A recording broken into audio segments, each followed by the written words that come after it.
As the teams line up on the sidelines, we get ready for the national anthem. Because they won't let you in the gate. You'll have to pay to get in.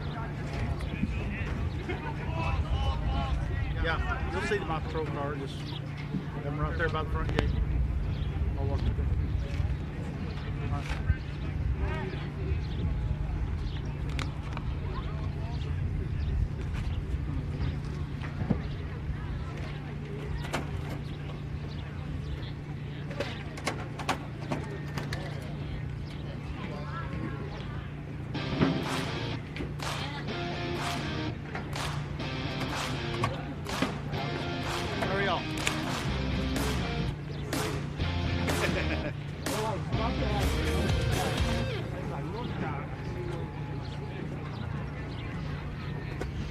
Ladies and gentlemen, we ask you to rise and focus on the flag at the center of the field for our listening of our national anthem.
Hello, ladies and gentlemen, and welcome to Dripping Springs, Texas for the THSLL State Tournament. And if you love lacrosse, boy, do we have a matchup for you that is about to happen right now in some Class AA lacrosse, where the number 1 seed, Jesuit Rangers, take on the Lions from St. Mark's. I'm back with you. I'm Heckman Harrison, Game On Sports, and surrounded by my usual suspects, Coach Hayward Lee.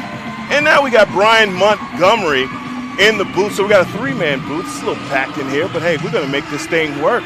Guys, how you doing? I just got finished talking with you for about 2 hours. I think I'll swing this over to Brian Montgomery. Brian, how are you? Doing all right, guys. I really hope I'm trying my best not to bring down the quality of the booth after you guys did such a great job with that first call. Looking forward to a great game, though. 2 programs with a great deal of history, a lot of dominance. Looking forward to seeing what this one has to offer. And, Coach, I got to ask you this. Now, when you have this level of lacrosse play that is on the field right now, what is your expectation? Obviously, stylistically, scheme-wise, for both of these squads. Yeah, this is going to be a dogfight. These 2 teams have had a great competitive relationship for years. The talent level is through the roof. The skill level, exceptional.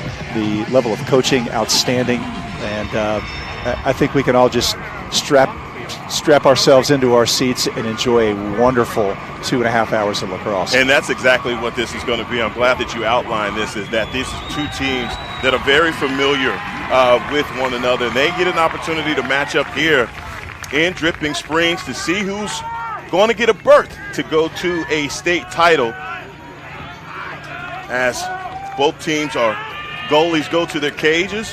And we're going to get our first window into what I would consider the biggest key to this game, and that is control of the face-off X. Both face-off guys, Will Reading for Jesuit and Alex Ginn for St. Mark's, have enjoyed dominance all season long. Who controls the X gives their team a huge advantage, and first battle goes to Jesuit. Yeah, and definitely have seen Reading before at the X versus Highland Park this year, and you are absolutely correct, man. He is a guy that will dominate at the face-off, as the Rangers take the possession to get things started here in Dripping Springs for the Class 2A. Now, Jesuit typically tends to initiate and run their offense out of the midfield. They've got an outstanding stable of midfielders. You see Charlie Metz right now, number 11, with the ball, and that's where they'll start. Brilliant little off-ball action there. You see a pick and seal on the crease, and you see number 14, Mac Hobbs, take the first shot of the game off the pick, off ball. Yeah, and it's interesting to see early on what St. Mark's is giving the Rangers defensively, because Mac Hobbs, Beckett Foley are 2 sharpshooters who are really sensational from inside of 15 yards. Anywhere around that area, they're big-time danger. So it'll be interesting to see what defensive looks they get and where they have net looks early on in this one. And Beckett Foley, working from behind the X for the Rangers, gets the ball back up top. Rangers with the gold helmets, white jerseys, and blue pants. St. Mark's with the yellow jerseys, blue bottom with white numbers. And getting the ball moving, getting out to the far side. Well, now Hobbs finds himself off of a switch in a short stick matchup, but they don't have enough time on the shot clock, so he's got to pitch it off the end line. And St. Mark's wins that first defensive possession by virtue of their switching, their sliding, and their patience, but unfortunately throw the first clear away. And as we've seen from the first game, that the nerves are a little high right now. And so with this game coming at 12 o'clock, another thing to take note of is the heat.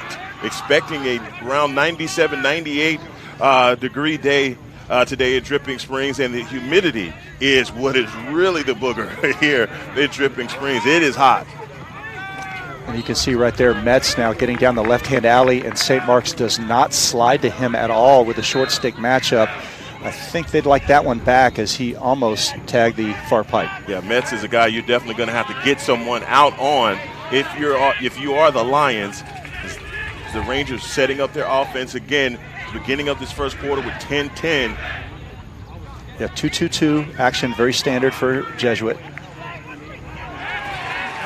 And it's a great skip look all the way across the field, just tipped out of bounds by the St. Mark's defender. Yeah, and this is big here for Jesuit. Second possession of the game, and the defense yet to really have to put any pressure on there against the Lions. I think that's what the Rangers want to see, is they want to control the pace of this game. They want to utilize the full shot clock, get the best shot possible, and try to make sure each one of those possessions count. And definitely utilizing the shot clock with 16 seconds left on the shot clock.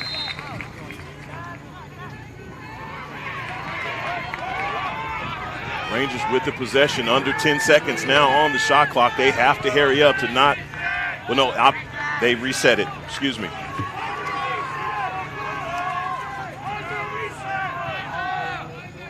We saw number 12 there, Beckett Foley, with the ball in his cross. He's one of those players who has really emerged for Jesuit as a massive offensive threat, really complementing Mac Hobbs well. And those two have really been the twin-headed dragon for Jesuit throughout the season from a goal-scoring perspective. And you see right there, Metz running in the alley, losing his footing, and the Lions take possession. And this is Ian Mize, St. Mark's two-time All-American. And the Lions are coming out shooting, not wasting any time, taking right at about 8 seconds off of the shot clock to get that shot up. And that was Henry Picagli, who scored 5 goals in the quarterfinal last Saturday against Southlake, getting his hands free for the first shot of the game for the Lions. And I like that aggressiveness by the Lions, just coming down in transition, not letting that really vaunted, disciplined Jesuit defense get set. Make sure that the Rangers are working back on their heels, especially because you have someone in the goal at the stature and experience of Connor Knight, who has just had a phenomenal season. I believe in the same vein, a chance to become a two-time All-American in a few weeks, definitely recognizing what he's been able to accomplish, and you want to move in transition on him. If his feet are set, there's a good chance he can stop you from 10 yards out. And what a save on the inside by number 1. That's Ian Williams, the St. Mark's goaltender, with the brilliant first save of the game. And you know what? Coach Hayward Lee, you talk about St. Mark's so glowingly, and that's for a reason. Would you please explain to the viewing audience why that is? Well, I've had the benefit of being the head coach there for the last 18 years, and I've got relationships with these kids going back to their lower school days, having put sticks in their hands and coaching them. So obviously we all coach because of our love of kids, and those relationships we treasure. So I think very fondly when I see a lot of those smiling faces. Now, this is an impartial booth, and Coach Lee is going to do his best. Oh, no doubt. No doubt. I also have tremendous respect for the Jesuit program and have known Chris Saran for years. We've had the privilege of coaching with him and against him, and nobody does it better, so this should be a wonderful game. And you see immediately Jake Park coming out in the alley, and that's going to be a turnover as the Rangers take over here with 7 minutes in the first, and 0-0 so far in this matchup. So St. Mark's initially trying to attack with big, small action behind the cage. However, they've just not been able to connect on. They're certainly drawing rotation out of the Jesuit defense, but have not been able to connect to get the ball upstairs to get the open shot. So expect them to continue in that regard. And one thing that, Brian, that's very curious to me, in the pre-shot clock era, Jesuit was known for its patience offensively. Now, the shot clock has had to change some of that, but you can still see the hallmarks of patience and discipline in their offense, which is great to see. Yeah, and I think a lot of that, frankly, is due to respect for your opponent, and not being able to give up transition opportunities to a team such as the quality of St. Mark's as the timeout is going to be called here by Jesuit. I mean, you have an 80-second shot clock, and Coach Saran likes to work in 25-second sets, and so he's passing around, kind of waiting to see where the slides are, seeing if he can pick up exactly where to exploit and have his guys go in, set up screens. But yeah, I think especially in the postseason, you see a lot of games under 10 goals for Jesuit, and that's not an abnormal thing to see from them. They're very patient, very methodical with their offense, and as long as the guys have confidence in what they're running, normally it comes out with some goals. But as we mentioned, St. Mark's playing some outstanding defense out of the gate. In the pre-shot clock era, they were known to have 2.5, 3-minute possessions and just completely grind you defensively because they were so patient. The shot clock obviously has leveled that field a little bit, but as you can see, Jesuit, a sign of a very well-coached team. They know exactly what they want to get offensively. They're not going to settle for frivolous shots or shots out of their green zone. And Coach Saran calling an early timeout here just to settle his guys down and to make sure that they're getting what they want here in this 0-0 game. Yeah, for sure. And I think a big thing coming out of this timeout is just remind the guys, it's always so weird when you travel and then you are at a new spot. It's kind of like you have to reset your mind from travel mode to game mode. And I think the first few minutes, it's just we've kind of seen from both teams that feeling out process, but a lot of lacrosse back and forth where you've seen the teams not do something that they've normally accustomed to. And I think for Coach Saran, this was a moment, hey, let's slow down, let's wait, let's see what we get coming out of the timeout, but more importantly, remember the stuff, remember what we have set up for this game and see if they can make it pay off. Wouldn't be surprised if Jesuit runs a set piece out of the timeout. They've been looking inside quite a bit. They've got Charlie Schmidt, who's drawn the pole matchup inside right now. I expect to see some action out of their 2-2-2 right here. I've got an opportunity to see Jesuit, and I'm telling you, this is, even with the shot clock, this is a team that can play any speed you want. So if you could do death by 1,000 cuts if you like, or they could just do it all at once. And right there, that's the shot we're talking about from Beckett Foley. Hands-free, especially early on. He loves that little left wing open hands-free shot going from low to high. That's been his specialty throughout the season. Against Austin, after about 2 or 3 shots, he sighted it out to a point where he knew he could sneak it in near side post. And so interesting to see what he looks at. And St. Mark's had to slide adjacent there and had to leave him open in the left-hand ham sandwich spot. And that's not a place where you want to see him take a lot of shots if you're St. Mark's. And you see Nate Duncan getting the offense started, getting the pass back out to number 12, Beckett Foley, who we just were talking about with the earlier shot attempt on goal.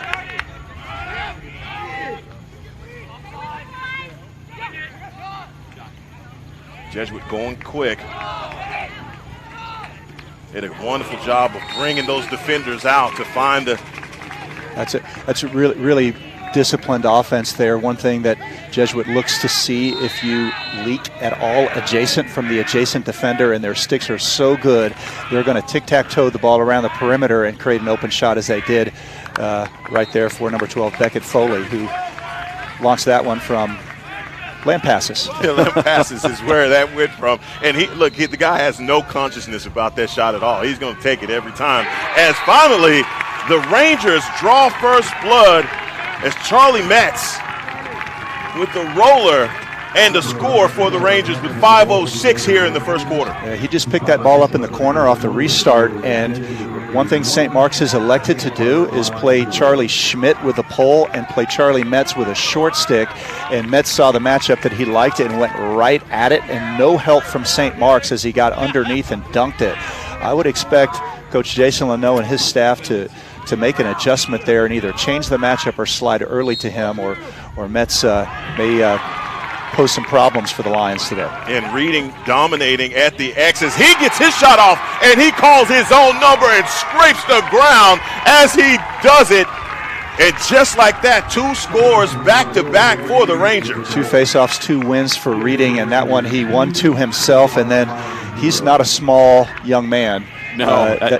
He's going to get to where he wants on the field. And we've seen that all season from Will. When he gets a clean face-off win and he has that forward momentum, I mean, freight train coming, he may as well clear the tracks. And he just really uses his physical prowess to get himself clean. And that may be the first time I've seen him not score a drop shot, a bouncer all season. I think that's really a big thing for him is his ability to be one of those 2-threat face-off guys. Hey, I can win the face-offs, but I can also go in if I see what I like to see and put the ball in the back of the net. Now, Coach Lee, St. Mark's down by 2 scores here early. What's the mind state now? Obviously, you got a long way to go. They're not out of it by a long shot, but trying to steal some of this momentum that they lost. Well, you've only had 1 offensive possession, so it's time to just settle down and run offense. Let's figure out who can win their matchup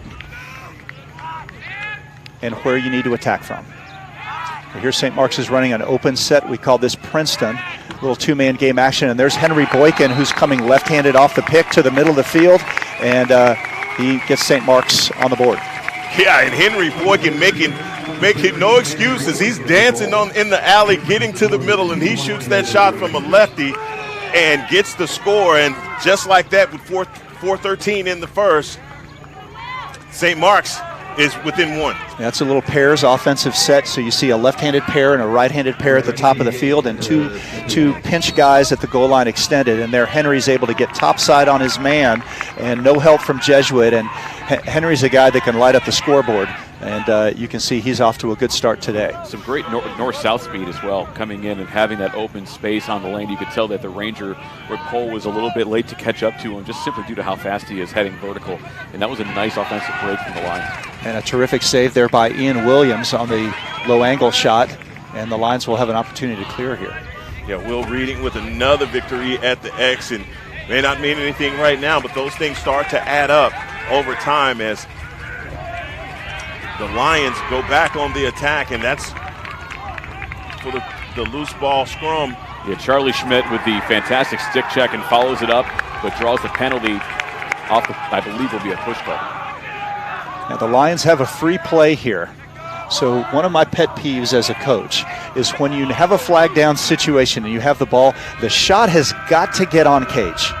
You get nothing out of a shot that misses the cage. Make the goalie make a save. Trying to get back inside.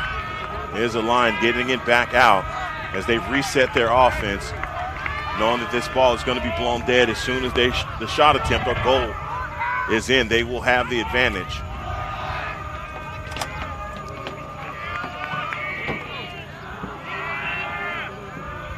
And here's Mize behind the cage, St. Mark's All-American, who finds Jake Park with a brilliant face dodge and finish. And just like that, we're knotted at 2. And that was the question that I asked, and you said it. Man, they just need to calm down and get in this game. But Jake Park, what a move.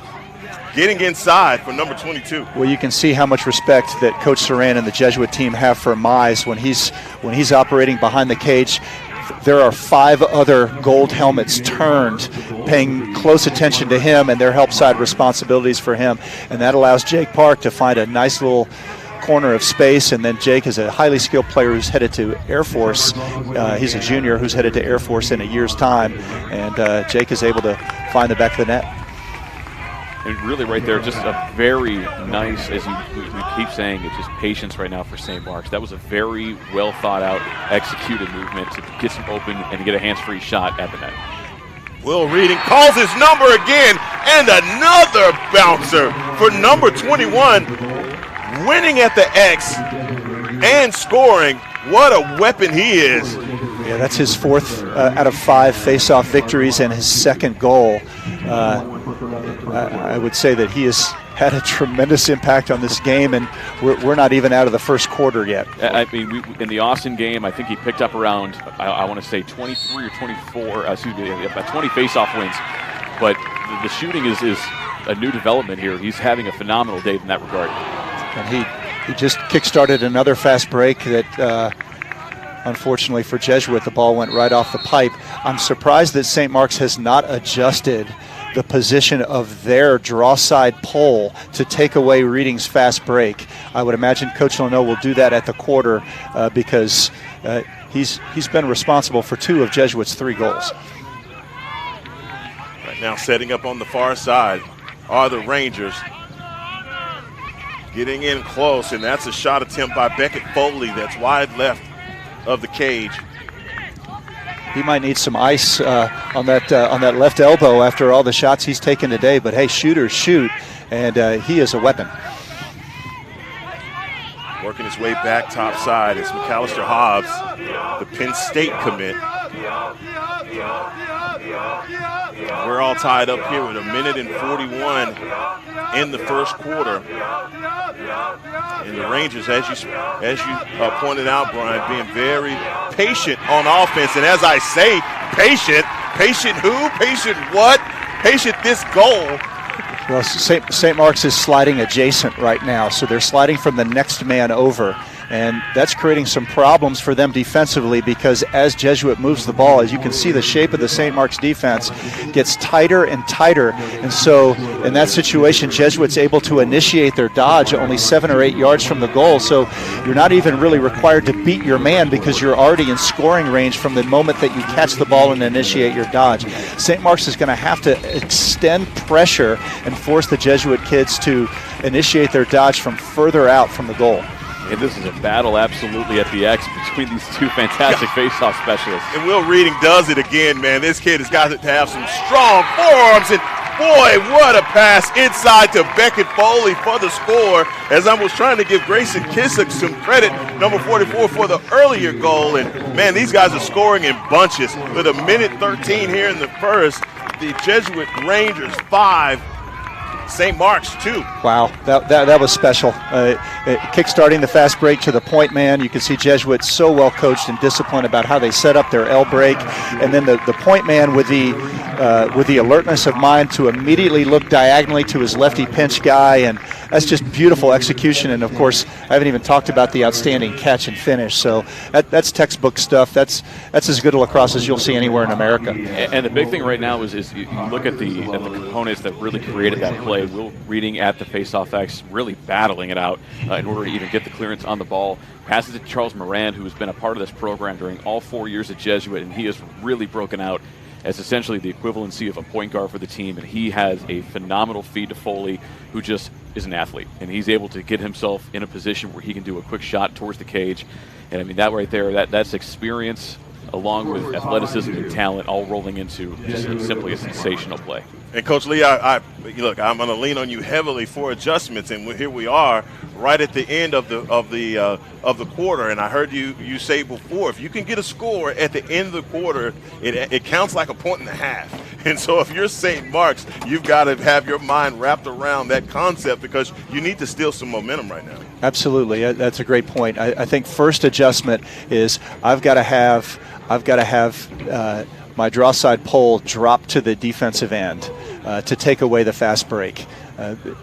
Clearly, St. Mark's cannot let Reading come down the field right between the hashes, but they also can't slide early to him from the point guy. So you've got to drop that pole into the point guy so that he can't hit the point guy, and you have help to Reading if he's coming down on the fast break. I mean, the situation you just outlined, you're dang if you do, dang if you don't, in a situation with Will Reading winning at the X, because how do you adjust to that? Well, you can see that St. Mark's has made that adjustment now. You can see Connor Duffy there right at the 40-yard line. He's going to take that away, and this time Gang wins the ball on a clean rake out first. So I think he's struggling to the clamp against Reading, because Reading is so big, he's controlling the airspace above the ball. However, if Gang can get his hands moving quickly and get the ball raked out quickly first, advantage Gang. So what a great game within a game between those two stud face-off guys. And that's the big thing I heard going into the week when I was speaking with some of the Jesuit lacrosse coaching staff, was the fact that both Reading and Gang are both clamp guys. And so to see that, it's speed against brute strength with Reading and what he's able to do. And as you mentioned, I'm happy we're getting the close-up here on the stream. It's because anybody that wants to watch good lacrosse, just watch that face-off battle. And there it is. That's Nate Duncan, who was able to go right through the St. Mark's defense. And I believe it was Charlie Schmidt. Excuse me, Charlie Schmidt. The 8 and the 0 kind of blend together. Yeah, Charlie Schmidt, the midi, getting the goal inside with 29 seconds here in the first. And I tell you what, the Rangers, the #1 seed, have put their foot on the gas pedal and are running away here in the first quarter. And Will Reading does it again. Look at the forearms on that kid, man. He is strong. He's obviously had a summer jobs at Brahms scooping ice cream, because he does it at the X. And he'll be able to take his talents out into the new MAC as he's heading to Babson College in the fall. And so excited to see an outstanding student athlete, but also an outstanding student as well over at Jesuit, doing a phenomenal job with Jesuit's tough curriculum. That's great to hear. At that time, St. Mark's was able to take away the break by the positioning of their wings, and then Jesuit with a turnover, and now St. Mark's with a possession. And that's going to be the end of the first quarter here in Dripping Springs, Texas, for this THSLL state tournament, as the Dallas Jesuit Rangers are leading by 4 goals over St. Mark's, and so far, guys, this whole matchup has lived up to the billing as the Rangers are running away with it. And Brian, I'll kick this question over to you for St. Mark's. What are some of the adjustments that they can make to try and steal some of this momentum to get back ahead in the second quarter? I think a big thing is trying to find a way to break up the possessions, whether that is really kind of pinching on the ball carrier and trying to create a turnover. The big thing with the Jesuit team is you want to get them in transition. You want to try to attack them in transition because you want the poles to be moving backwards. You want Connor Knight to not be settled in goal because once he is, all 6'5" of them is going to take up a majority of the cage. And so it's one of those things where you want to be on the gas pedal. You don't want to be staying in first gear. You want to be continuously pushing towards the crease to see if you can get that transition style goal. And I mean, honestly, what St. Mark's was doing in the first quarter when they had the ball and they were trying to work their offense, especially on those 2 goal possessions, I thought is exactly what you have to do. Create confusing looks, create that moment of hesitation that is going to make the big Connor Knight second guess where he's putting his stick and his cross, and I think that's why they were able to have advantages and success early on in that first quarter. And Coach Lee, I got to ask you, Ian Mize is someone we talked about going into this matchup. We know that he is a stud, 2-time All-American, and everything that he presents for the Lions. You've seen also the Rangers pay close attention to him. What can he do to get his game going here in Dripping Springs? Well, I think it all starts with possession, right? There's an old adage that possession is 9/10 of the law. Possession is 9/10 of the result on the lacrosse field. So I've never heard it applied in lacrosse, but you got me. So St. Mark's just has not had the offensive possessions in this game, and it's very difficult to get involved offensively if the other guy has the ball the entire game. So they're going to have to figure that out at the face-off X, and if they can get possession, I think Mize is certainly capable of breaking down defenders, but they've got to get the ball. See the adjustments being made by both squads at the face-off. That time it looked like they got reading for a procedure call. So Okay. St. Mark's will that is the 3rd face-off win for St. Mark's as opposed to 7 for Jesuit right now. Couldn't hear the whistle. And the shots are 13-3 Jesuit, which gives you a sense of who's really controlling the body punches associated with this game.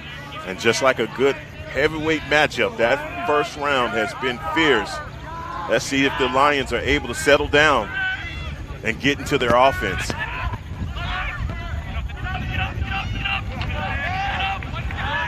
Back across, and that's a shot attempt by number 7, Murphy Paul. Yeah, good right-handed shot by Murphy, and Connor Knight, an outstanding goalkeeper, obviously up to the task. Yeah, a shot like that, I mean, you have to have somebody screening on Connor. He just has so much experience in the cage. If he can see somebody hands-free, he can see the release point of the ball. He's very effective at able to get his stick out there in front. For a guy of his size, he has surprising agility in order to get himself in position to save shots. My scouting report on him was you have to move him. You have to take shots off the catch that have gone across the heart of the defense to get him to move from pipe to pipe. And there's that rear check. You call it the can opener. Dislodging the ball from the head. And the Lions able to create their turnover and take possession.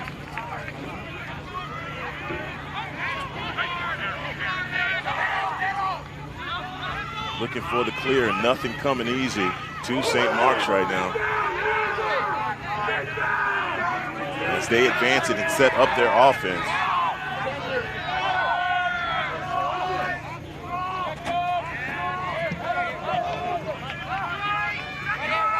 I thought perhaps Jesuit might go to a 10-man ride in this game, but I think Chris has been content to be a little more conservative in his riding game, especially up 6-2 here, where they don't want to take any chances of creating offense for the Lions.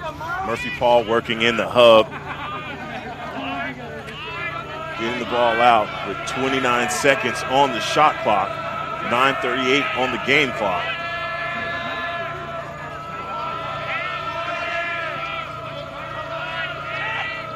Luke Stalling is working from behind X, gets it back to Paul. Great pass. In possession with 3 Rangers all over him. And That's a ball that comes out high and a bit of a scrum there in front of the cage, and St. Mark's keeps the possession. Ferocious ground ball battle. Yeah, that was that whole last 30 seconds was unbelievable.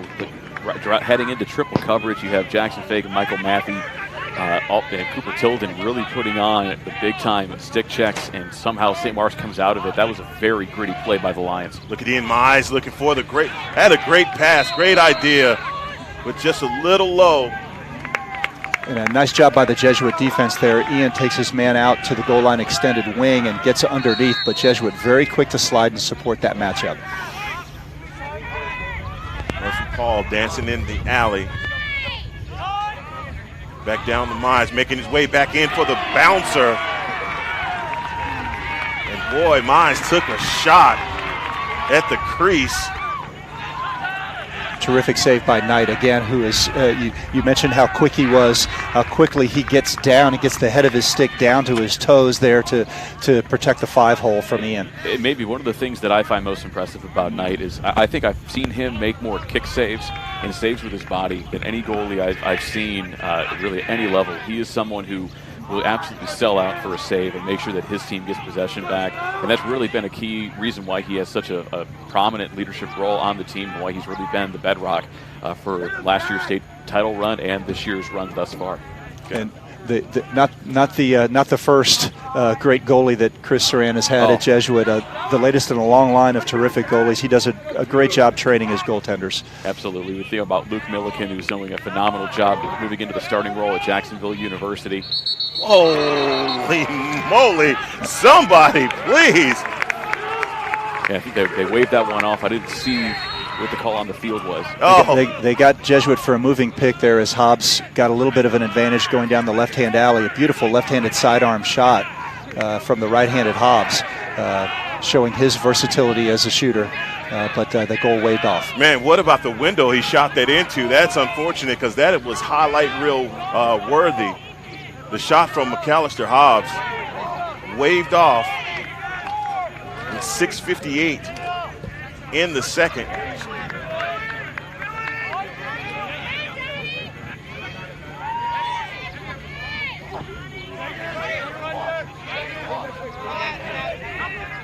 Murphy Paul getting the ball back over to Luke Stalling.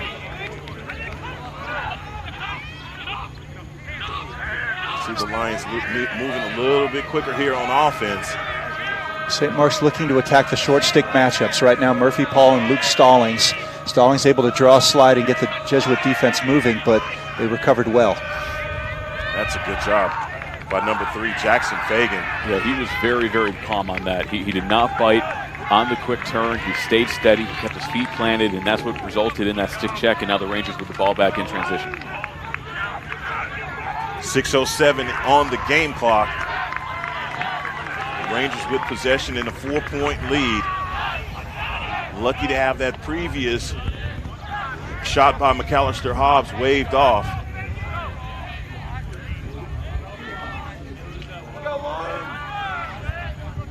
John Starr setting up the offense. Jesuit in their 2-2-2 open set. Jack Fawcett was on the move, passes it back out, gets it to Hobbs.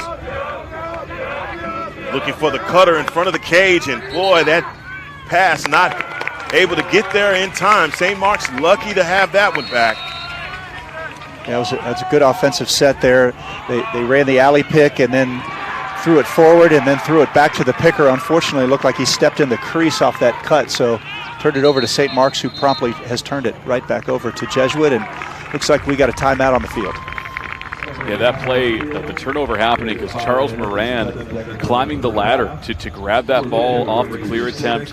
Yeah, I think that's been a big thing in this quarter. I mean, it's wild to think that we're, almost at the end of the second. We haven't seen a goal scored after the flurry that we saw there in the first quarter. But that's been the tale of the second quarter thus far, is both teams really trying to get something going offensively, but the other squad's defense just causing fits. A lot of good, disciplined defensive work from both St. Mark's and Jesuit. And some good goaltending as well. Absolutely, on both ends. And I think that's really this is the game that I was looking forward to seeing, because Jesuit has that offensive potability, but I'm looking at what I've seen from St. Mark's, and obviously not being able to see them in person until this point, was it was going to be a game decided in the trenches. And in order to beat Jesuit, you have to out-physical them. You have to create turnovers. You have to create that chaos. And the second quarter, I think the Lions are doing a much, much better job of simply making sure that Jesuit is constantly uncomfortable in the offensive end.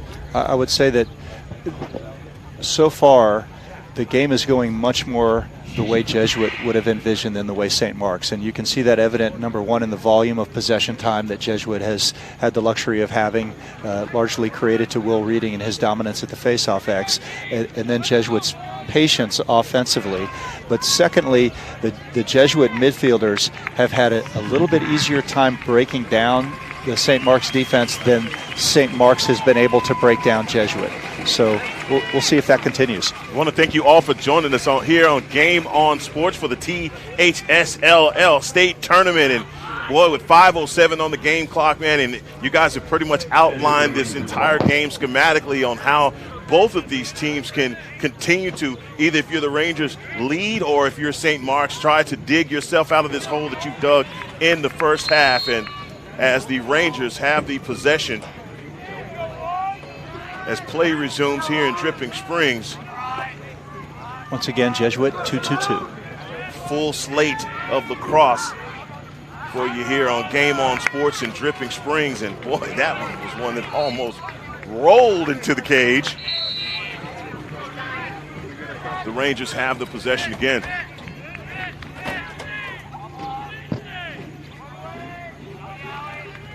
Schmidt getting it to the far side to Metz. Metz working through the middle of the field.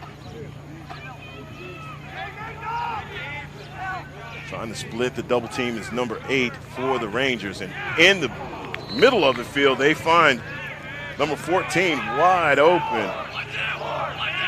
Not able to advance or capitalize. Yeah, that's Nate Duncan breaking down his man, getting a switch. St. Mark's slow to recover the short stick and giving up the open shot just wide. Let's see, McAllister Hobbs missed too many of those.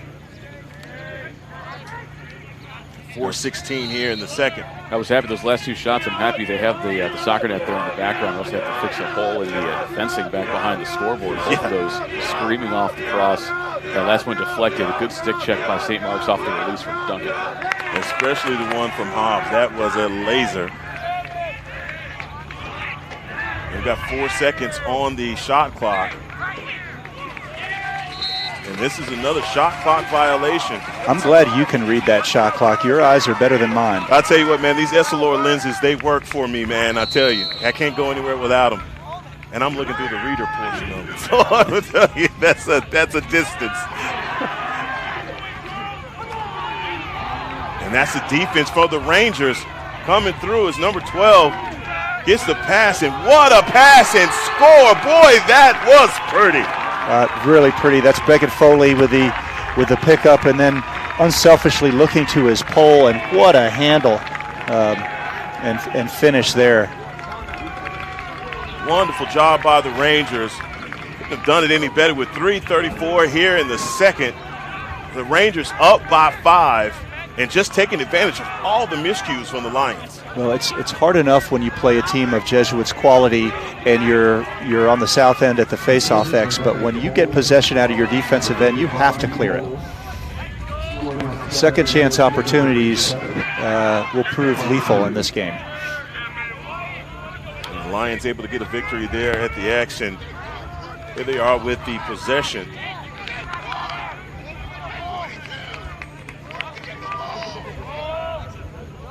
Murphy Paul setting up the offense for the Lions. Lions needing to steal some momentum back in this game because the Rangers have come out and punched them in the mouth, basically.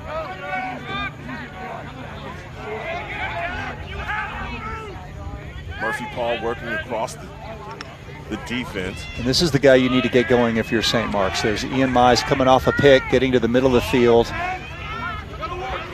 Get the ball in his stick, it's likely something good will happen. What the Lions can't afford to do is become spectators when Mize has the ball. Got to find the guy that's moving. They look like they did right there, but the defense is able to get there and cover and far out of his cage. Well, I love the creative look there by St. Mark's, but give the Jesuit defense credit for rotating very quickly into the ball and forcing the turnover, and then Connor Knight with the pickup, and he draws the foul, so Jesuit finds itself going man up. And I think the last 2 possessions for St. Mark's, the thing that's impressed me the most about Jesuit is they've been so patient to wait on the pinch. They've been waiting to kind of, back to the rest of the offense in a spot where you can't really turn around, and then they bring the defenders to come in and start to create that really convoluted possession where no one can really get free. It's a very athletic Jesuit defense. Yes. They move around very well, and your windows of opportunity are small, and you've got to be quick, or they'll rotate in and take away your scoring opportunities. And here we are, 2:24 in the second, as the ball comes. It's going to come inbounds. So Jesuit looks to show 3-3 set to open up this man up. They traditionally run a set where they run a pick and slip, a backdoor, trapdoor play. Let's see if they stick with that or go to something different in this game. Charlie Schmidt bringing the ball inbounds, working in the middle of the field, getting it out to Nate Duncan. Nate Duncan and Schmidt playing a bit of a 2-man game. Boy, he's almost painting the corner right there. Was McAllister Hobbs. St. Mark's playing a house zone, sharing the crease with 5 strings. And that's an easy one. Right in the line of sight of your goalie. Probably not quite enough angle there, and a nice save by Ian Williams. Yeah, I mean, Foley definitely has the shooting ability. I think he, like you mentioned, he wants to move back a little closer to about the 20-yard line on that shot. GLE's kind of doesn't give him a big-time window, but it's still a good job on the reaction time from Williams to get his cross up and make a solid save. And the high-quality ride from Jesuit forces St. Mark's to pitch it down the length of the field, and Jesuit will get the ball right back. Trying to escape the violation, and there's a turnover and possession by the Rangers as they are on the move immediately. As Grayson Kissick on the clear. 1 minute, a minute 4 seconds left in the half. As Charlie Schmidt slows the Rangers offense down. Be interesting to see here if Coach Duran holds for 1 shot or if he lets his guys play loose and free. It's kind of if either way, you're looking at a separate possession for St. Mark's. So I think the big thing for them is just finding the best possible shot. You got 14 seconds between shot clock and game clock. No matter what, I keep a guy on number 14. I find him, I track him, and I make sure that I do not allow him to get that shot. With 29 seconds left here in the first half, and the Lions are on the move, trying to get a shot off before the end of this half as they get the clear. And that's Zach Stone with the clear for the Lions. Wouldn't be surprised if St. Mark's called a timeout to try to set something up here. And that's exactly what they're going to do with 7 seconds left in the half. Unfortunately, it took them a little too long to get the ball inside the restraining line, and you cannot call a timeout until the ball is inside the restraining line. So I think Coach Leno would have loved to have been able to call that timeout with 16 or 17 seconds. When you only have 7 seconds, you're limited in terms of what you can set up and do. Really only time for 1 pass and possibly a hitch and an opportunity to shoot here. Yeah, Coach Duran, he knows the same thing, and he's setting up his defense to deny exactly what you're talking about. So you're right.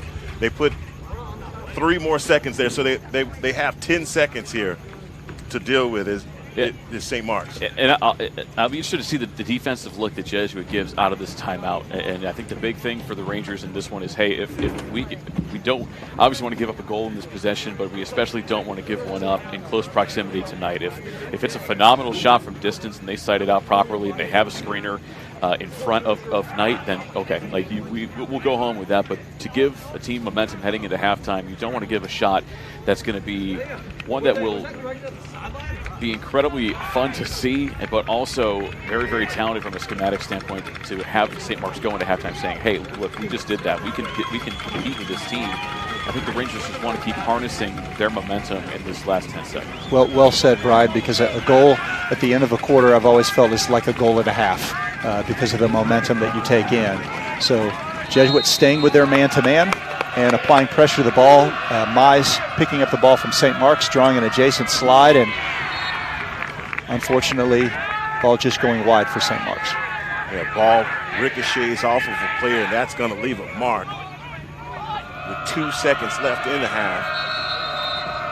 St. Mark's trying to bring it inbounds, and that's going to be the end of the first half here in Class 2A state title play. And guys, man, what a matchup. And obviously came in with so much hype around this matchup between the number 1 and number 4 seed, and it is not disappointed. I'll start with you, Coach Lee. What has been your assessment of the first half? Well, possession.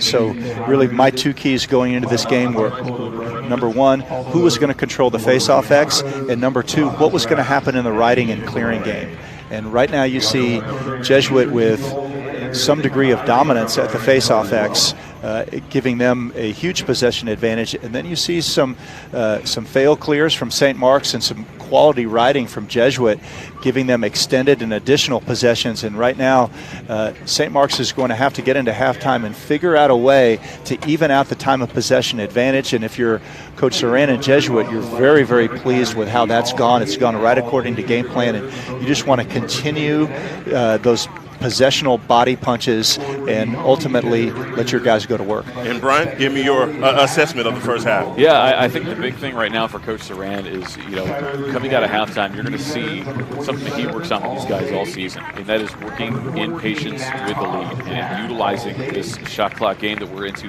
now. Being able to sit back and kind of wait, have long possessions, utilize the clock. But very much, as was mentioned before, a lot of this game came down when I was looking at the game, the keys for myself. I thought dominating the X and the ground ball game. Connor Knight has to be in postseason mode. He did that in the second quarter. And for Jesuit, find the open man. They have so many options offensively, and I think we've seen that. You look at the rundown of the goal scorers so far, and it's varied. I mean, Reading coming in and scoring 2 is, that's an anomaly for Jesuit. And I think that's a big thing, and that opens up the field a little bit more. And for St. Mark's, I think a big part of it is just keep Jesuit guessing in what they're doing. You don't want to settle into a certain type of offense. You always want to try to maneuver yourself in a spot where Jesuit has to try to accommodate, try to overslide, try to overcommit to something, and that will allow you to have that open shot against them, because you have to keep the defense and Knight out of position, and I think that's going to be a big part here for that just in the second. Brian, it's a real test of your maturity as a player and as a team when you're possessing the ball a third of your opponent to be able to be patient. The tendency is, especially when you're down 5 goals, is to start pressing. And really important right now, if you're in the St. Mark's huddle, to remind your guys to still play within your offensive identity and your framework and what brought you here. Don't worry about what the scoreboard says. Just work on playing minute to minute according to your identity and what you do best, and not press and try to make up 5 goals in the limited possession time that you have. It's halftime here in Dripping Springs, and we're going to step aside as we come right back for the beginning of the second half here on Game On Sports.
Because I was trying to, it works.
Jesuit Springs Lacrosse would like to thank our sponsors, Carol Ware, Chris Sprinkles, with Owen Williams, Tech Canyon Veterinary Clinic, Unique Owner of the Road, Property Group at Compass, Calaterra, Cat Group, Premier Dance Center, River City Off-Road, and H2O2.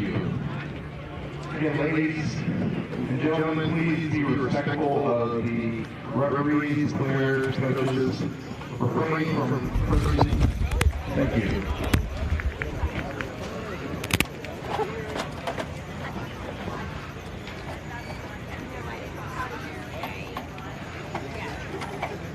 Here we are back in action here in Dripping Springs, Texas for the THSLL State Tournament. And so far, the Rangers from Jesuit giving the Lions from St. Mark's all they can handle. As the Rangers are up by 5, score 7, Jesuit 2, St. Mark's.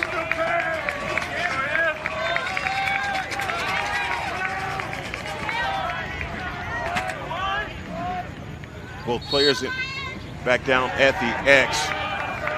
Good adjustment by St. Mark's there, again winning the faceoff and setting it immediately to his wing, Ian Mize, to get the first faceoff win of the second half. Hadn't seen many of those, so whatever adjustment was made, that's a good one. The first thing I can think about is, Coach Saran has been on the opposite side of a 5-goal deficit in a TSHLL platform, trailing ESD by that margin in the 2017 state title game, coming back to win it. And so he knows, what it takes to come back from a deficit of that nature, and he's trying to make sure his team does not have that kind of experience today.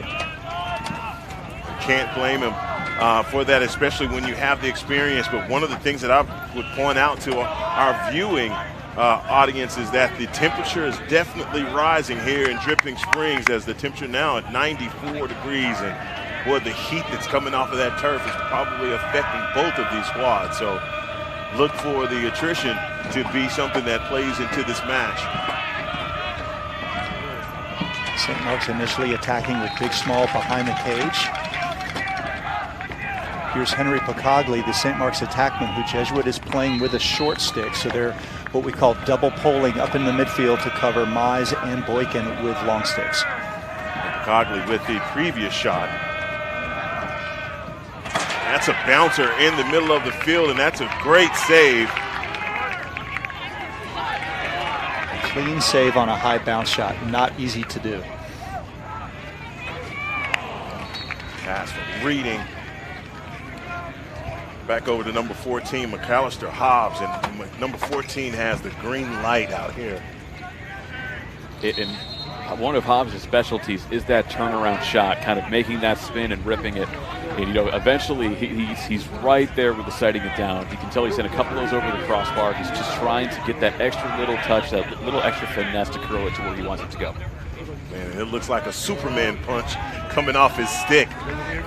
That's the same action that Jesuit ran to start the game, where Hobbs starts on the crease. They run a seal for him backside, and again, just sailing it high. The pass across to Hobbs, not able to handle that pass, and here the Lions on the run, on the clear, recognizing that they're down by 5 goals. Nate Duncan there doing a great job supporting the ride, making sure that there was not a clean lane to get towards the crease. Good job by Charlie Metz. Now getting up to, that's an errant pass. That is rolling. The Lions are able to get it, and that's a little bit of a sloppy play right now for St. Mark's. I always tell young coaches, take the amount of time that you think you need to work on clearing and multiply it by 3. And that's even more accentuated right now in the heat and elements out here when fatigue sets in. Clearing of the utmost importance. Yeah, Beckett Foley with the shot there that rolls left of the cage. St. Mark's with the possession.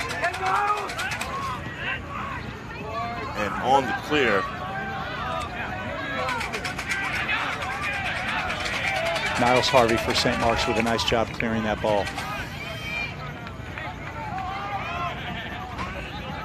And we know on the field before we were trying to figure out the identity of number 55, and we found out during the halftime break it was simply a jersey change for number 6, Billy Robertson.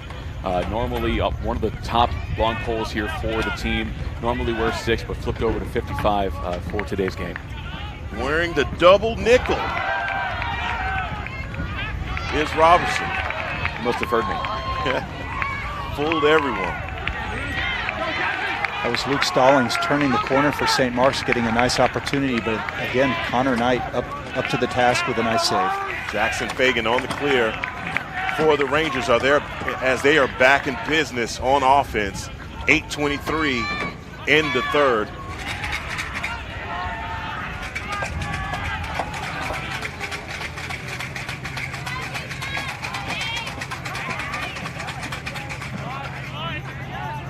And I think now from the Rangers, you're going to see some deliberate offense over the next few minutes, just taking a lot of time. Oh my God, it's so much for taking a lot of time, as Charlie Smith says, hey, I'll hand you this, Mr. Montgomery. That's classic Jesuit offense. It's a 2-2-2 set to start, and then they float the crease guy off to the backside. They draw the slide off of the crease guy, and then instead of hitting the follow, he skips it directly across the field to the float, who is wide open, unplayed. So that is classic Jesuit offense, and you see them there running it to perfection. And 15 yards away. I mean, so you set that up to perfection to get that shot out. Sir, you want to put your crease guy, your shooter, in a position where they'll slide off him, which is what Jesuit did, and then they float him to the backside, and then, of course, the beautiful pass to get the ball to him first time before the defense can rotate. Will Reading doing it again. Another victory at the X for the Rangers. And a big thing with Jesuit on that last possession is they almost, not necessarily lull you, but you're waiting for that extra pass, because we've seen a lot of pass down to crease level and then shoot. But I think after a while, Saran kind of gives the guys the release button. Hey, if you want to shoot from behind the 20, go for it. If you see the shot and you like it, if it keeps you confused, if it keeps the defense moving, go for it. John Starr with the great pass inside to Beckett Foley. Foley not able to take advantage. Uh-oh, they have numbers. Huge save by Williams right there. And then Charles Moran getting the ground ball, taking the shot, and picking up the ground ball off the shot to keep possession in favor of the Rangers, and a fresh shot clock as well.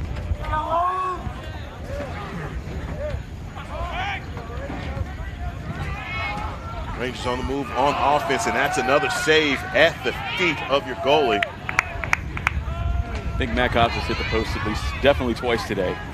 And I think that plus the one that was waved off to the illegal screen, Hobbs is really starting to get some good shots on cage. He made that thing rattle. Did they reinforce this before the tournament? They better have. They better have. Are these carbon fiber cages, or did they upgrade for that? Christopher Wagner for, excuse me.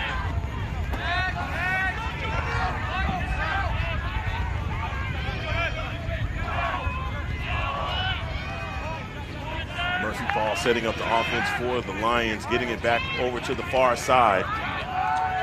Lions not having any luck setting up their offense here in the second half.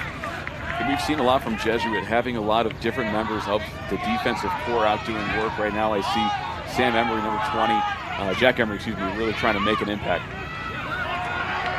That's a shot attempt right at the chest of the goalie. Not much he has to do on that. That's a left-handed shot from the left-hand alley outside the hash marks. Not a lot of cage to look at, and Connor Knight is going to gobble most of those up.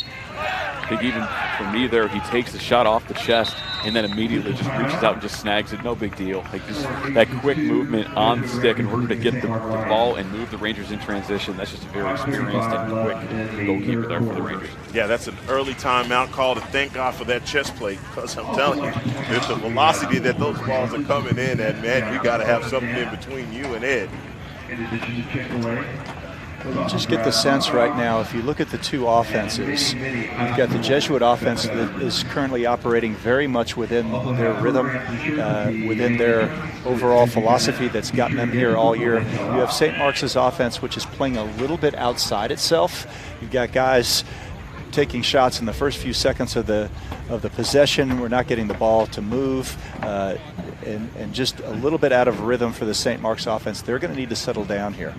Yeah, and here they are. You can tell Coach Leno on the far side, he is coaching his guys up, as the pace right now not favoring St. Mark's, especially with the way that the Rangers have been executing. And so, Coach, I kind of get the sense that for you think that they should kind of slow it, just kind of make sure that they get quality shots instead of rushing the shot clock and taking errant shots. They're going to have to take a little more time and exercise a little bit more patience.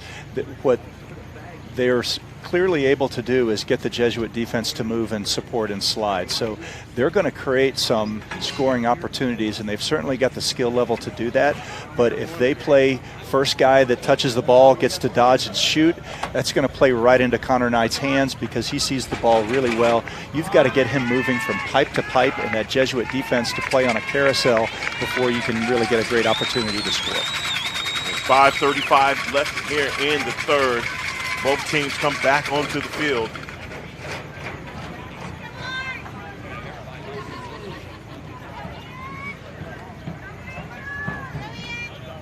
Possession is going to be with the Rangers. I believe that was a water break for both squads, and that's really heads up by the THSLL. Making sure that both of these squads stay hydrated. Like I mentioned before, the temperature is rising here in Dripping Springs. That's great to see. We want everyone to be healthy. Now in the middle of the field, there's Charlie Metz setting up the offense for the Rangers.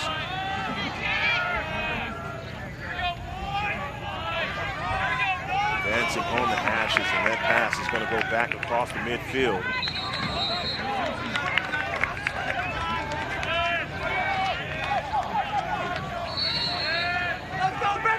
St. Mark's with the possession. Let's see if they can do exactly what you just mentioned, Coach Lee, because they have got to get a quality possession here, down by 5 in the third. Excuse me, down by 6 in the third. And again, the Jesuit defense double polling up into the St. Mark's midfield, playing Henry Picagli with a short stick. Got to take advantage of those shorties on shorties.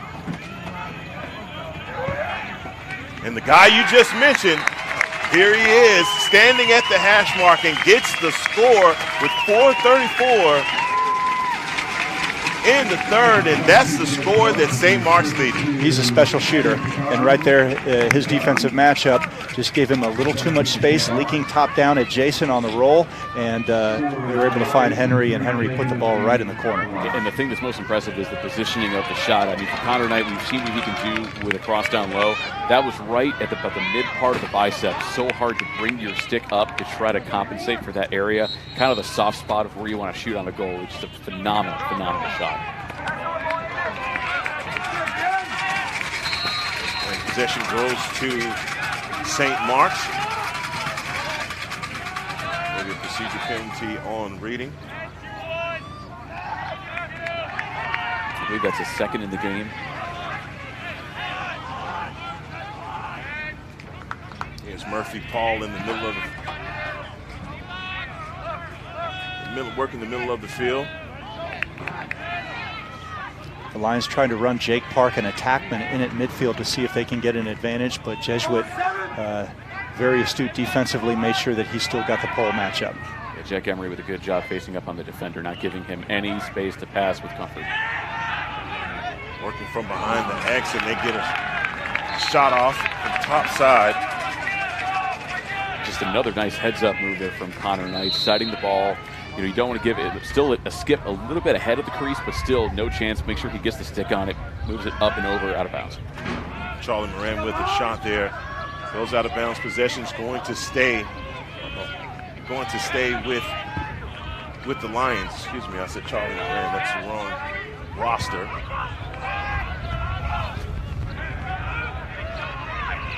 St. Mark's initiating with their big small behind the cage and now moving the ball back up top. Shot, which Jake Park, excuse me. Make sure I get that right. Luke Stallings. Yeah, Luke Stallings with this most recent shot, just off goal line extended. Just kind of what we saw earlier from Beckett. Just trying to get something going, goal line extended, really tough angle to try to get one in the back of the net with. Now here we are with 30 seconds on the shot clock for the Lions. Down by 5. The Rangers defense adjusting. You can see that slide protection. They're making sure that they're staying in front of their shooters. I like what St. Mark's is doing, starting to shoot from distance with screeners in front. Trying not to really have a lot going inside, rather electing to shoot from distance. And it paid off, and they're getting some solid looks during this possession. See to the double team outside on Mize.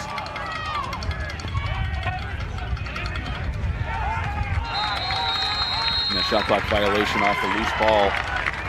They're trying to do a really quick pass cross crease. A little bit of traffic there for the Rangers, and it ends up being a shot clock. A nice job by Jesuit's defense. They gave up shots there, but they didn't give up any slam dunks. They forced St. Mark's to have to skip it across the top of the defense and shoot from the outside. And look, if you've got 13 in between the pipes, you force people to shoot the ball from range, you've got a great chance of making saves.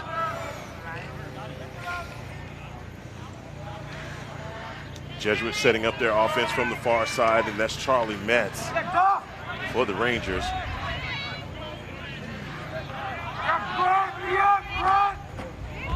Beckett Foley coming back across the field. Gets it to Hobbs, McAllister Hobbs.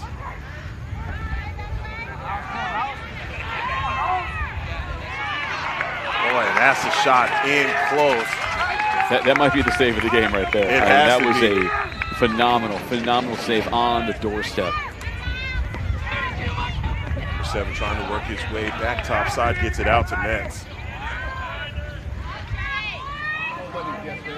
Metz trying to get a little peekaboo shot in there.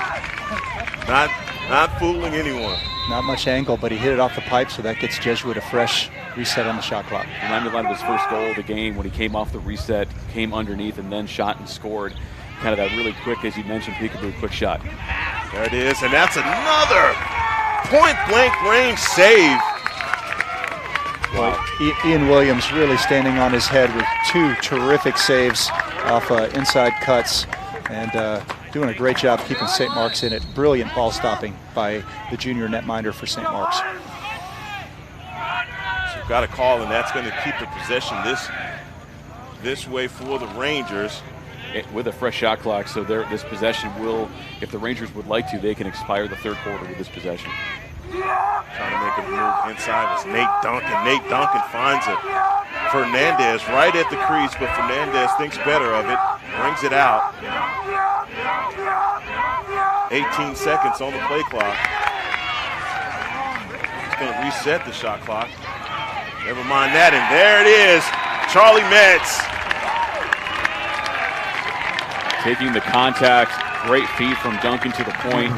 Metz hands free, lets it loose, takes the contact, gutsy play, gets it to the back of the net, and that's a big goal for Jesuit. A 6-goal lead with 9 seconds left to go in the third when they have already had a very successful third quarter dictating the pace.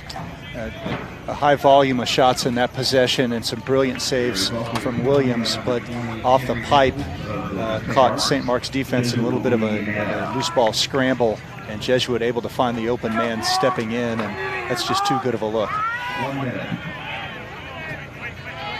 Back down at the X for the Rangers is number 21, Will Reading. And now you see St. Mark's will be man down facing off. So John Charest will take the face-off for St. Mark's. And I'm sure Jesuit will just hold the ball here so that they can start with possession in the fourth quarter. And you're absolutely right. As the end of the third quarter, Dallas Jesuit 9, St. Mark's 3. And so far, man, everything going the way of the Rangers. Every bounce ball, everything seems to be landing perfectly for the Rangers. And, man, from the first quarter up until now, they have not lit up. Yeah, I think for St. Mark's, second chance opportunities from failed clears, 5 failed clears were somewhat detrimental to the St. Mark's cause, and you credit Jesuit for just that methodical, grinding offense. They're getting great shots. Ian Williams playing lights out in the cage for St. Mark's to keep them in it, but you can't stop a quality team like Jesuit if they get that many shots in that many possessions. Yeah, I think a huge thing for Jesuit this entire game, we keep mentioning it over and over and over again, is patience and waiting for your play to develop and waiting for your opportunity before you go ahead and try to force a play. And I think we've seen that in the first half with the way that they would have that extra pass. So, I mean, like, sure, the guy was open from 15, 20 yards out, but having that extra pass down goal line extended for the high percentage chance has been key. And I think in this third quarter, realizing that, okay, there's been plenty of offense close to the crease, let's spread out the field. Let's start to take shots from distance, and that's where we saw a lot of the success, I think, punctuated by that pass from Duncan. He had open space, but what did he do? He saw the slide, sent it to the top of the point. Charlie Metz, straight shot right at the net. Yeah, it's the confidence for me for the Rangers. I mean, the way that they're playing right now, every shot attempt, they're in such rhythm on offense. Everything is starting to come to them very easily. And when you play that aggressively and play that boldly, it makes the flow of the game look that much better. I mean, it's the aesthetics of lacrosse that they're playing right now. It's a beautiful matchup and a beautiful game that the Rangers are playing here, that finding themselves 12 minutes away from going to another state title. Jesuit starting here man up in a 1-3-2 set. Metz scored the last goal, and that's a stoppage in play. Now St. Mark's will play this in a house zone, which means all 5 guys will share crease responsibility. Right now the Rangers on the swing. Good ball movement and finding a guy inside, and that is going to be hard to beat, is Charlie Schmidt. Standing on the front porch and scores, and then, hey, Williams would just have to have another couple of arms to get a stop. And a great piece of execution and coaching from Jesuit there. You can see they've got St. Mark's scouted as running a 5-man house zone, so they pop the crease guy off behind, they draw adjacent rotation, they cut a player from the top down to the crease, and St. Mark's does not have one player designated to cover that, and of course tic-tac-toe, you've got a Jesuit goal. And that's been almost a bread and butter play for Jesuit all season. If I had to blink twice, I think that I'm back in Dallas watching the Rangers play somewhere in the Metroplex. Very familiar, but again, a credit to the ability of the team to know where the guys are at all times. To go from stick to stick is huge. And good play design and score by the Rangers as the Lions take the possession. Another stoppage in play. I believe I saw the official on the Jesuit defensive side signal an illegal procedure. Regardless, give St. Mark's the ball back. And if you're going to get back in this game, number 10 is one of the guys that's going to help you do it.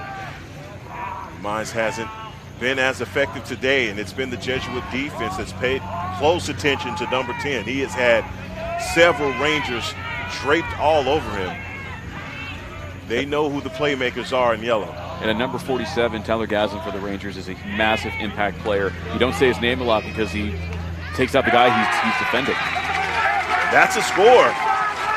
That's Jake Park going down the right-hand alley and getting underneath his man in a brilliant little bounce shot to get the ball over Connor Knight's shoulder. So much needed goal for St. Mark's and an excellent piece of dodging and finishing by Jake Park. Now Coach Lee with 10:50 left, you get that momentum. Jake Park gets in, gets a score, and they make that possession look as easy as it's been for them this entire game. That's the momentum exactly that the Lions needed to try and get back in this ball game, because this whole time the Rangers have just not given them any room to breathe. And it's been from this guy, number 21, in the middle.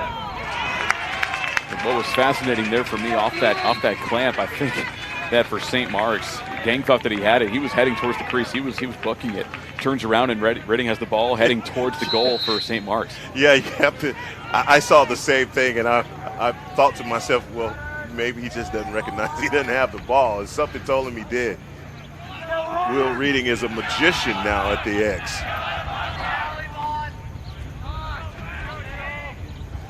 Rangers setting up their offense, going through McAllister, Hobbs, and Metz, playing the two-man game at the top. Another great play design to get it to number 14, McAllister Hobbs.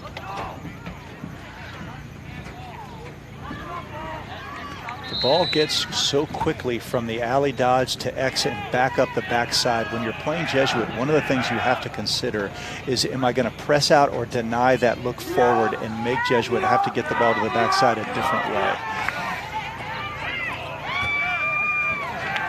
No such luck as of yet from the Lions as they have the possession.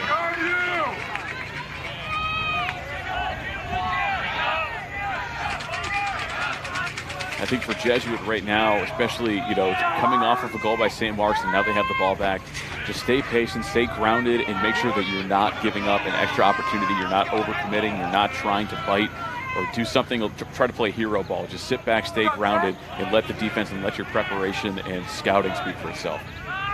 And it's at this point, especially with 9:24 left, the Lions are going to need someone to be the hero. And that's a pass right idea, but into traffic, and that's a turnover. And going the way of the Rangers is number 9, Max Fernandez, on the clear for Jesuit.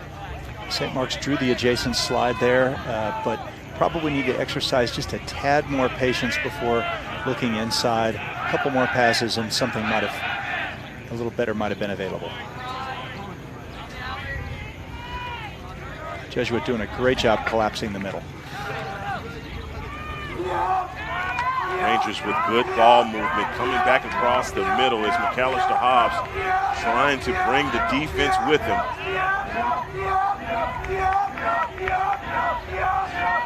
30 seconds left on the shot clock. Hobbs with a laser from about 13 yards out, and I'm telling you, this kid has the green light. That's a quick release, really quick release, and to have a release that quick and get that much on the shot is a credit to how hard that young man has worked on his game. But again, from a X's and O's big picture philosophy, how quickly does Jesuit get the ball down the side through X and back up top? If you're going to slow that down, you've got to get more pressure, more ball pressure on the player at X. What's fascinating too, so McAllister Hobbs taking you all the way back to 2020, right before the shutdown as a sophomore. I'll tell you, after this face-off in possession by Jesuit. Doing it again, calling his own number and running down, finish your thought. And so when Hobbs was a sophomore, he really hadn't had a lot of possessions, a lot of time. Scored the overtime game winner for Jesuit against ESD that sent the Rangers into the shutdown with an undefeated season, ended up being ranked in the regional rankings. And since then, he has just been one of the primary offensive threats for Jesuit. This year, had to move to attack after some injuries, limited the Jesuit personnel, and he's responded with a 50-goal season. And it just shows you he's a team player. He's someone who is a very program-centric mind, definition of a student athlete, headed to Penn State. And he's been waiting for that goal all game. He's been having great shots, great looks, finally got it decided right where he wanted it. Yeah, can't say enough about number 14. You talk about his quick release. I mean, he was just, it took no time for that ball to come screaming off of his head. And there they are again in the middle of the field with a wide open shot at Williams. That's beautiful pick and roll stuff from Jesuit. Drew the double off the pick and threw it back. Pass over the middle, picked off by the Lions. Williams comes out and Lions in business, trying to put some scores up.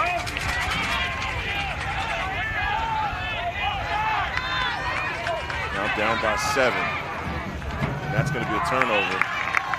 And possession back to the Rangers, who are on the move. Not wasting any time.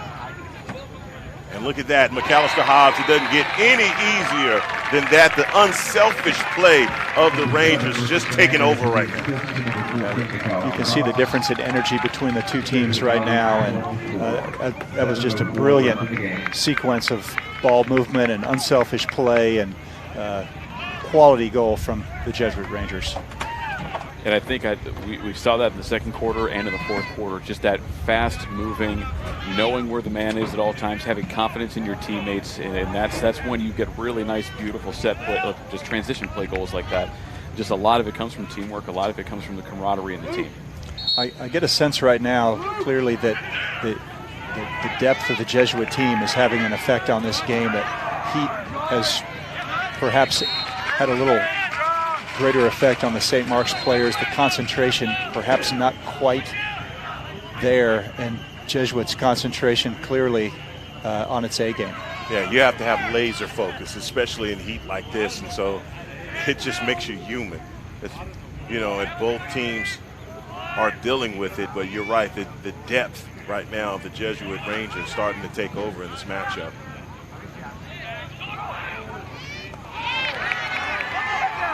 That's a shot attempt at the legs of Connor Knight. Connor Knight lights out. Give some credit to Cooper Tilden as well there. That ball was loose in the crease, and he saw it. He moved over quickly and helped out Connor Knight to make sure that ball did not get into the back of the net. And just a nice heads-up play by someone who, on the back end of that play could be moving forward, but instead was heads up enough to turn around and notice that the ball was there. We're at 5:58 here in the fourth. Time becoming important as the Rangers have put their foot on the gas and have not looked back from the first quarter.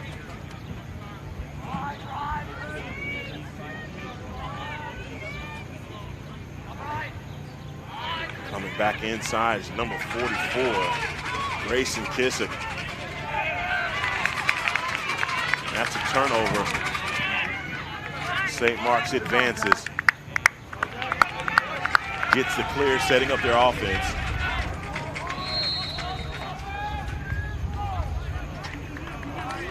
And timeout called on the field. And boy, I tell you, it's a matchup that started out, it was close. And then all of a sudden, it just seems as though the Rangers started to execute so much better. You talk about the energy that they're playing with, and you saw that start to take over right at about, I'd say that right at about the middle of the second. It seems like all of the energy was just kind of zapped out of St. Mark's, and the pace of the game started to favor the Rangers. Well, I think energy is a function of two factors at this point. Number one, your overall collective team depth. Jesuit has been running more midfielders in this game than St. Mark's has, and so that's clearly been a factor. And secondly, the volume of offensive possession for Jesuit, again, I liken to body punches in boxing. It's a lot easier to play with energy when you have the ball than it is when you're constantly having to defend the ball. Yeah, no, absolutely.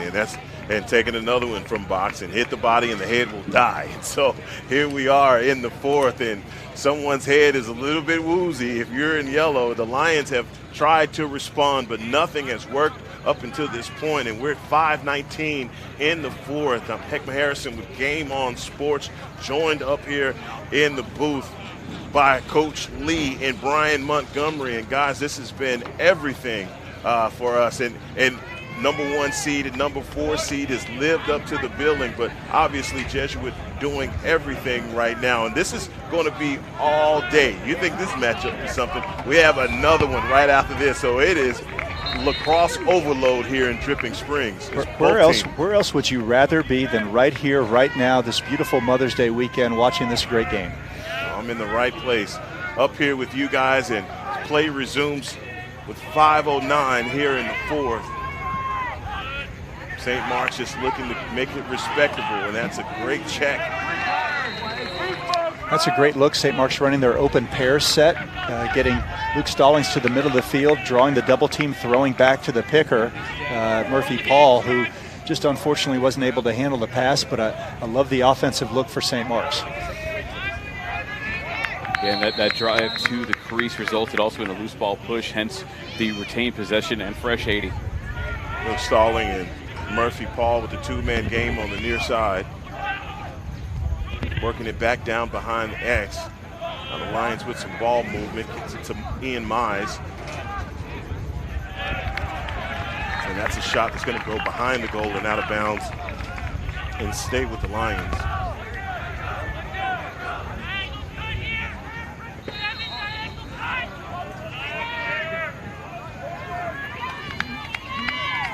Ian Mize on the hash mark. Dancing up the far side, trying to get the pass out that ricochets off the head of number 17.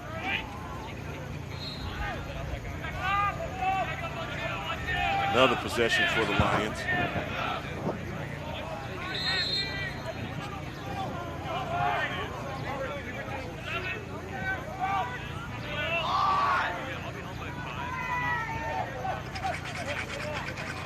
Working towards the middle of the field.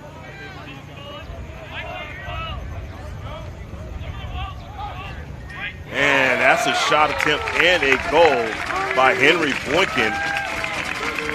It's two-man game action again for the Lions out of their pair set. That's Mize and Boykin working the right-hand side. Mize setting the pick for Boykin.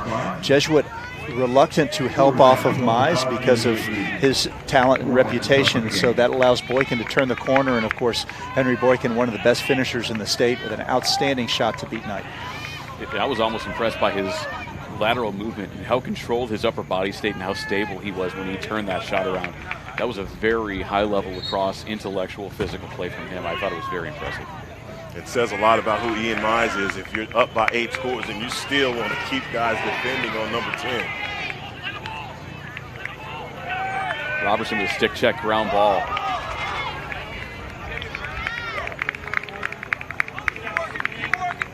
Had a presence on the field all game. He had a goal earlier, and he's been causing some chaos with the pull-off face-offs in that midfield, helping the Rangers switch possessions. And as I was just about to comment on the execution of Jesuit and getting that clear, that's an errant pass by number 11, Charlie Metz. Probably the only thing he's done all evening that's been bad. It's good to know everybody's human. That is. Number 11 is definitely human, we've discovered.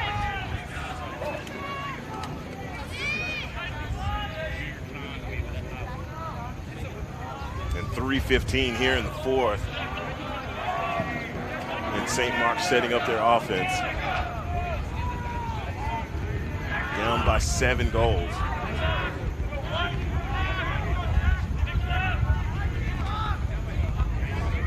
Luke Stalling trying to dance back inside on the hash mark, and that's a shot attempt that's going to go over the top of the cage. St. Mark's comfortable staying in their pair set. That's gotten them several good shot opportunities over the last few minutes.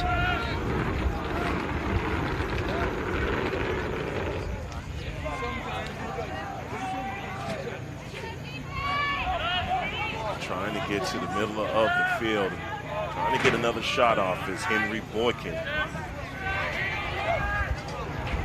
Eyes with the shot that's over the top of the cage. Again, possession will stay with the Lions with 19 seconds on the shot clock. Here comes big small action behind the cage. See the pick. Find the shooter. Another shot attempt with 10 seconds. I like the shot selection there, going the low to low, trying to get one past Connor with plenty of bodies in front of the crease.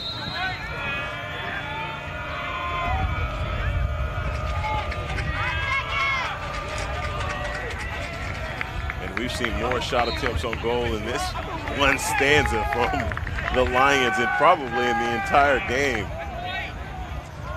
Well, it's not easy to get the ball past 13. And sometimes that can get in your head as a shooter when you know the reputation of the goaltender you're going against, and then he's off to a great game. It makes you feel like you have to be perfect with your shot instead of letting it go loosely and freely and out of rhythm.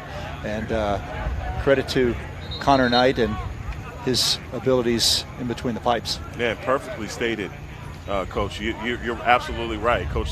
That number 13 is probably in their head. This guy has been out there like he has 8 arms. You know, they have not been able to get anything past him. And so you've thrown your absolute best at a guy that's been able to handle everything.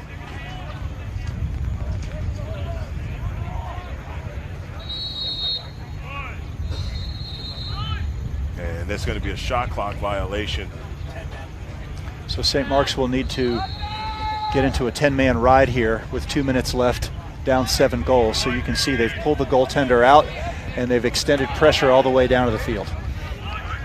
Jesuit doing a really good job right off the bat, finding an open runner to try to get the clear out, despite this fantastic 10-man by St. Mark's to get it into their offensive zone.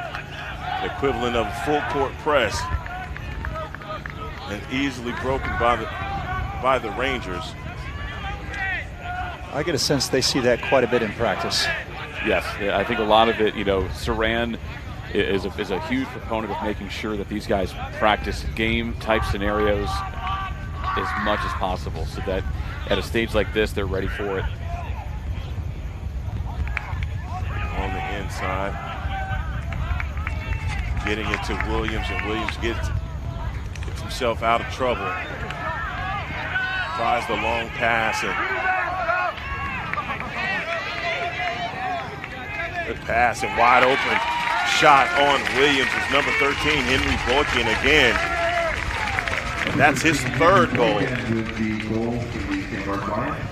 And that was the transition goal I think that St. Mark's has wanted for most, if not Yes. all of this game. Yes. Phenomenal behind the back flip, great move in transition, patience on that extra pass, and a great look for Boykin on the bouncer. And for St. Mark's, that was really one of the goals that coming into the game was what I thought was going to be a massive X factor. Sure. When you know goals are going to be limited 6-on-6, you've got to try to create as much as you can out of your clearing game and in transition. And that Boykin doing a great job of picking up the loose ball there. And there it is again, Brian. Ging is gone before the ball is actually secured in his head, and that's Will Reading just doing what he does with another victory at the X. And man, I can't say enough how impressed I am by Will Reading and the job that he's been doing as a Fogo for the Rangers. That's made a tremendous difference in this game, the extra opportunities for possessions that they have. With all the talent that Jesuit puts on the field, Reading would be my MVP of this game because of what he's done at the X, how he's neutralized Gang and St. Mark's' litany of face-off dominance in almost every game they've played, and the extended possessions he's afforded Jesuit has spoken for itself. I mean, 14 of 21 from the X today. He's just had a day for the ages, and it was great. Earlier on in the broadcast, you mentioned the lineage of goalkeepers that have come through Jesuit, and we mentioned a couple of names. You look at what we've seen from the face-off specialist for Jesuit. I mean, a line of student athletes who have gone on to play at the next level. I know as recently as last year, Henry Suarez playing for St. Joseph's University in Pennsylvania. You have Mason Chandler playing for Amherst, and just so much talent over the years at every position. And I think that's really been a thing that Coach Duran has forged with the culture of his Jesuit Dallas lacrosse program. Just the talent they get year in, year out. And if going 14 of 21 is not enough, he's got 2 goals. That's right. And I mean, just a phenomenal performance by the Babson-bound senior. Had some substitutions out here for Jesuit. Number 50, Jackson Strausser, he's headed to Southwestern University to play for the Pirates.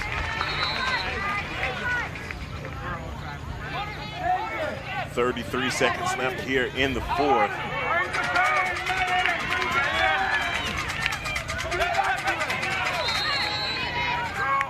I think it's comfortable to say, guys, that the Jesuit Rangers will be advancing. And so, obviously for both of these teams making it to this point, very important. But the dominance of the Jesuit Rangers is something that I'm really, really impressed with. I will come away with in this game just to say that the number 1 seed and number 4 seed, seeing these two teams, it is clear who the number 1 seed is here in Dripping Springs.